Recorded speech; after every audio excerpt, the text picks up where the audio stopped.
Ասում եմ քեզ, բեր, Տիգրան երեխային ինձ հանձնի, կարդա ուշադիր։ Հարգելի բարեկամներ, հայտնի արտիստ Արմեն Մուրադյանը հանդես է եկել հրատապ եւ խիստ կարեւոր առաջարկով։ Պարոն Մուրադյանը, որ այս օրերին ջանք չի խնայում գտնելու փոքրիկ Տիգրանին, արել է շատ հզոր վերլուծություն ու ներկայացրել բացառիկ մանրամասներ։ Նրա առաջարկը երեխային առևանգողներին կարող է շրջադարձային ձևով փոխել այս ցավոտ, մութ ու առեղծվածային պատմության ընթացքը։ Անպայման լսեք մինչև վերջ,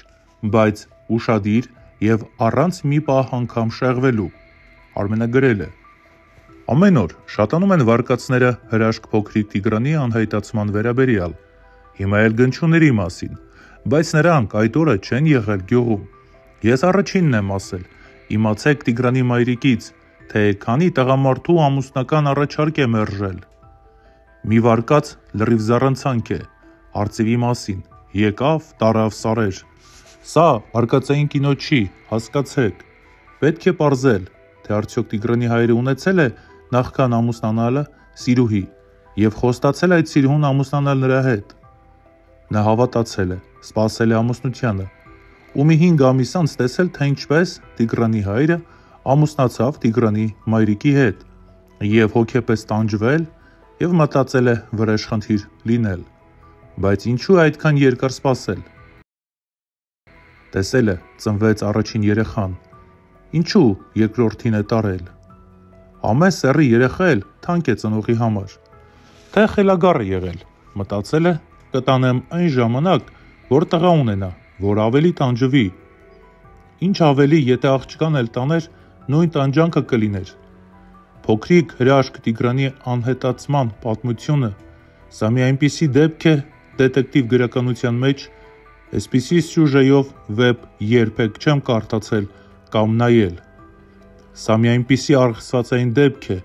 աննախադեպ դեպք է։ Ինչ ենք իմացել տարբեր մասնագետների հետ զրույցից։ Հայաստանի ոստիկանները, քննիչները արդեն 12 օր է ամեն օր 24 ժամ զբաղվելով այս գործով, ստուգելով, քննելով, հարցաքննելով, մտածելով, զանգելով, կարդալով, խորհրդակցելով, ահռելի աշխատանք են կատարել և կատարում են։ Իրենք շատ բաներ գիտեն արդեն և պարզել են։ Գնում են տարբեր ճիշտ ճանապարհներով։ Ոչ մի բան ոչ մեկին չեն ասում, և դա ամենաճիշտն է այս իրավիճակում։ Միշտ էլ աշխարհի բոլոր երկրներում այսպես գաղտնի է եղել։ Շուտով ամեն ինչ կպարզվի։ Սա անծայր Ռուսաստանը չի, այլ երկրագնդի ամենափոքր երկրներից մեկը։ Եթե հանկարծ պարզվի, որ երեխային առևանգել են վնաս հասցնելու պատճառով և նրան արդեն հասցրել են վնաս,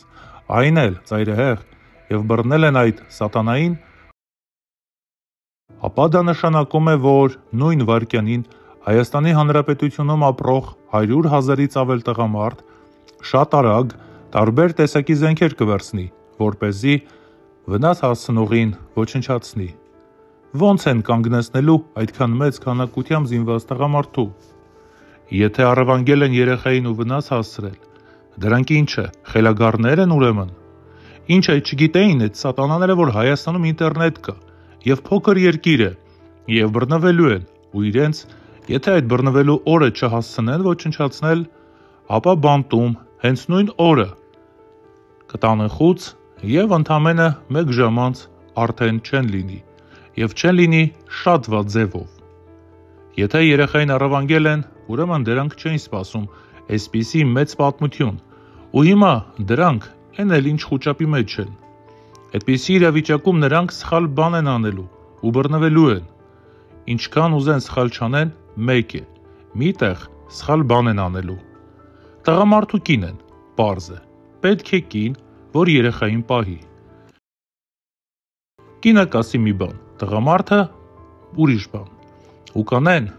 լրիվ մեկ այլ բան, և կբռնվեն։ Ես մտածում եմ, որ ևս երկուսը կողքից օգնում են։ Դրանք հավաքվում են, քննարկում են։ Դա լավ է, 4 սատանա են։ Ամեն մեկը մի բան է ասում։ Դա Աստված, շուտ բռնվեն։ Իսկ էքստրասենս Վան Հարությունյանը օրերով ինչու է լուռ։ Բա լավ ասում խոսում էր։ Ինչու չզանգեց պայծառատես Վորոտնիկովային։ Տվել ենք կոնտակտները նրան։ Լրագրողները, ովքեր սխալ են հասկացել վարչապետին ուղարկված նամակը, մի հատ էլ կարդացեք։ Վարչապետը պատասխանել է այդ նամակին։ Նա նամակ դիմումը փոխանցել է ներքին գործերի նախարարին։ Ռուս էքստրասենս Ալեքսանդր Շեպսը ասել է, որ երեխան գտնվում է գյուղից շատ վերև լքված գործարանի տարածքում։ Գնացել նայել են, մի քանի նման գործարան չկա։ Ազգի 99%-ը գրում եւ ասում է, որ իրենց կարծիքով երեխային առևանգել են։ Ինչու ամենայն հայոց կաթողիկոսը Գարեգին II չի խոսում ամբողջ ազգի առաջ այս թեմայով։ Այսօր իմացանք, որ արբանյակային նկարները վերջին անգամ ապրիլի 26-ին են այդ վայրը նկարել։ Դա նշանակում է, որ ուրեմն այն անիմաստ է։ Արդեն մի խումբ մարդիկ Սամվել Կարապետյանին տաշիր կազմակերպության նախագահին գրել է նամակ դիմում, որպեսի $100,000 փրկագին սահմանի։ Ես գրել էի երեխա չունեցող ծնողների, չբեր կնոջ վարկածը, բայց չէի գրել, թե ինչն է պատճառը, որ մանկատուն չեն գնացել։ Իմ կարծիքով, այդ ամուսնական զույգը փոքր տարիքից իրենք լսել են ահավոր պատմություններ, թե մանկատնից վերցրած երեխաները 40 տարի անց ինչեր են արել այդ մարդկանց գլխին, որոնք իրենց վերցրել, պահել, մեծացրել են։ Դրանից այդ երկուսը հոգեկան ցնցում են ստացել ու մանկատուն գնալ վերցնել, երեխա արդեն այդ իրավիճակից վախեցել են։ Տիգրանի այս պատմությունը լավ դաս եղավ Հայաստանում ապրող բոլոր ծնողներին։ Ուրեմն հիմա ոչ մեկը իրավունք չունի նույնիսկ մի քանի վայրկյան մենակ թողնել երեխային, ինչքան էլ որ հանգիստ բակ լինի։ Ստացվում է, որ առևանգող զույգը իրենց մեքենայով լավ ճամփորդել են Հայաստանով, որ երեխա գտնեն։ Հաջորդ զույգը երբ կսկսի երեխա փնտրել, դրա համար ազգի առաջ այս երկու սատանային եւ դրանց կեղտոտ ընտանիքներին վերացնել է պետք։ Սա Հայաստանի բոլոր մարդկանց կարծիքն է։ Այսօր մի վարկածի մասին իմացա, որ երեխային գուցե տարել են աղանդավորներ։ Արհեստական բանակությունն ասել է, որ գետի հակառակ կողմում 800 մետր այն կողմ երեխան մի լքված տնակի մեջ է, որի կողքը աղանդավորներ կան։ Ես այս մասին առաջին օրից եմ ասում։ Ահա որ բաներ են եղել այս 35 տարվա մեջ նրանց ընտանիքներում։ Զանգե Կարագ Նատալիա Վորոտնիկովա էքստրասենս պայծառատեսին։ Գյուղի քարտեզը ցույց տվեք, գնացեք մեկը գետի ափ։ Այնտեղից WhatsApp-ի վիդեոյով Վորոտնիկովային զանգեք, ասեք, առևանգում է եղել։ Ու նա քարտեզը նայելով ցույց կտա տեղը։ Վիդեոն պահեք գետի ափի վրա։ Եթե առևանգել է ներքին օրգանների պատճառով, ուրեմն ես դիմում եմ այդ սատանաներին եւ ասում դրանց. Այ դժոխքից դուրս եկած հրեշ կամ հրեշների զույգ։ Եթե երեխայի հետ մեկ վատ բան անես, նրա սանրվածքը մի թեթև աջ թեքված լինի, ես կհավաքեմ մի մեծ խումբ տղամարդկանց եւ երկուսիդ ամբողջ ընտանիքը Երևանից դուրս լքված գործարանների տարածքում ստանալու է իրենց պատիժը։ Իսկ բանտում ավելի դաժան է լինելու։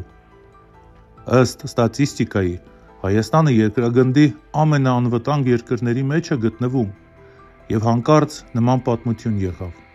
Դա Աստված, շուտ ավարտվի այս դժոխքը, բոլորը անհամբեր սպասում են ողջ եւ առողջ մեր նուրբ հրաշք Տիգրանին։ Իմ կյանքում եղել են որոշ շատ զարմանալի դեպքեր, որոնց մասին կպատմեմ հետագայում, բայց երեք առավոտյան մեկ վայրկյանի մեջ իմ ուղեղում տեսել եմ ողջ վիճակում Տիգրանուր Գանձին։ Իմացիր, այ գլխավոր սատանա, շատահավոր է լինելու վերջդ։ Դու չգիտես, թե ես ով եմ ու ինչ կապեր ունեմ։ Հիմա ողջ առողջ բեր, տուր, բան չի լինի հետդ։ Ողջ առողջ բերում տալիս ես։ Կվարձենք իրավաբան, 8 հետև կնստես, դուրս կգաս։ Արագ բեր, ինձ հանձնի։ Գրի իմ Facebook-ի էջին կամ զանգի կինոյի եւ թատրոնի աշխարհի մարդկանց։ Իմ համարները կտամ։ Կզանգես, ես կգամ, տեղը կասեմ, որտեղ կա մի շինարարություն, քաղաքի կենտրոնից մի քիչ հեռու, ձորի մեջ, կբացատրեմ։ Շինարարների հետ ես կխոսեմ, ինձ թույլ կտան մտնել շինարարության մեջ, թանկարժեք խմիչքներ նրանց կտամ, կասեմ մի մարդու հետ եմ այստեղ հանդիպելու, 5 րոպեով կբերես երեխային, կտաս։ Կգամ մենակ, ձորի իջնելու տեղում կանգնած կլինի շտապ օգնության մեքենա, կողքը մի քանի բժիշկ, բայց դու մի վախեցիր, մենակով բեր երեխային, առանց զենքի կգաս, ես էլ կլինեմ առանց զենքի, կտաս երեխային ինձ ու վազելով կգնաս։ Իսկ ես երեխայի հետ կմտնեմ շտապ օգնության մեքենա։